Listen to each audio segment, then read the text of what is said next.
ఏం జరుగుతుంది? ఏ మూలాలు చూసినా సరే పాకిస్తాన్ వైపే చూపించే పరిస్థితి. ఇది ముస్లిం సమాజానికి అంతటికీ కూడా ఒక చెడ్డ పేరు తీసుకొచ్చే విధంగా జరుగుతున్న నేపథ్యం. మరి వాళ్ళే ముఖ్యంగా ఇందులో ఉంటున్నారు కొంతమంది. దీనివల్ల లక్షలాది మంది ఇబ్బంది పడే పరిస్థితి. ఈరోజు అమిత్ షా గారు ఒక హుకుం జారీ చేశారు. పాకిస్తానీలు ఎవరైతే ఇండియాలో ఉన్నారో అన్ని రాష్ట్రాల ముఖ్యమంత్రులకు కూడా ఆయన ప్రత్యేకంగా ఫోన్ చేసి ఎవరు ఉంటారో వాళ్ళని పంపించేయండి అన్నారట. సార్ ప్యానెల్లో ఉన్న పెద్దలందరికీ కూడా నమస్కారం అండి. అలాగే 99 ప్రేక్షకులకు కూడా నమస్కారం తెలియజేస్తూ, సార్ నాకు ఒక విషయం అర్థం కాదు. పాకిస్తాన్ లో ఎవడో నీచ్ కమీన్ కుత్తేగాడు ఓ పని చేస్తే దానికి భారతదేశంలో ఉన్న ముస్లింలకి ఏంటండి సంబంధం అసలు? Absolutely not.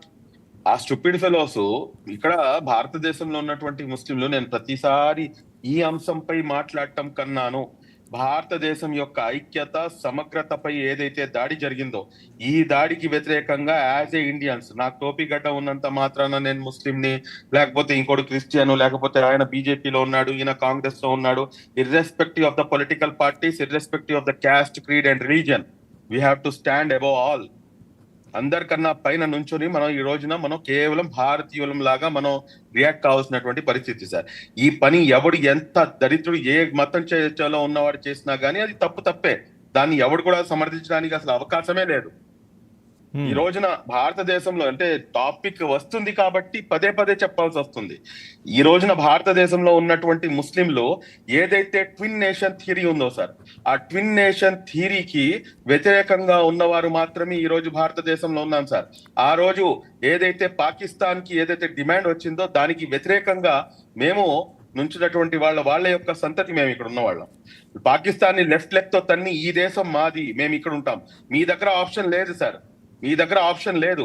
నా దగ్గర ఆప్షన్ ఉంది. నా దగ్గర ఇన్ ద సెన్స్ నా పూర్వీకుల దగ్గర ఆప్షన్ ఉంది. We can go to that country, but we never chosen that country, and we are very much proud to say that we are by chance we are not Indians. By choice we are Indians. By choice you are Indians.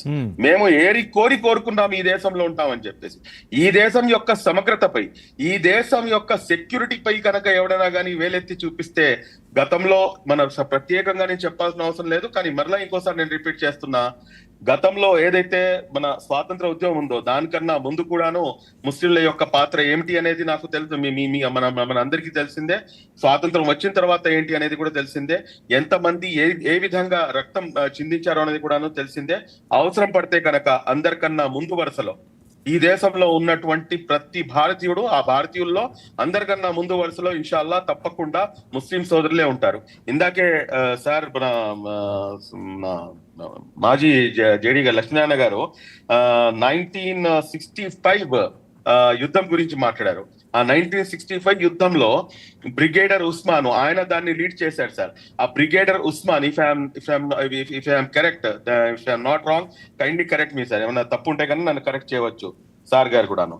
1965 యుద్ధంలో brigadier Osman గారికి అప్పుడు పాకిస్తాన్ నుంచి ఇచ్చినటువంటి offer ఏంటంటే, మేము మీకు army chief చేస్తాం, మీ భారతదేశాన్ని వదిలిపెట్టి మీరు పాకిస్తాన్ వైపు రండి, మీరు ఒక ముస్లిం అని చెప్తే ఆయన ఏ మాత్రం కూడాను వాళ్ళ యొక్క ఆఫర్ ని స్వీకరించిన తర్వాత సంగతి, ఆయన ఆ యుద్ధంలో ఆయన చనిపోతాడండి. ఆ యుద్ధంలో ఆయన ప్రాణాలు త్యాగం చేస్తాడు ఈ భారతదేశం కోసం.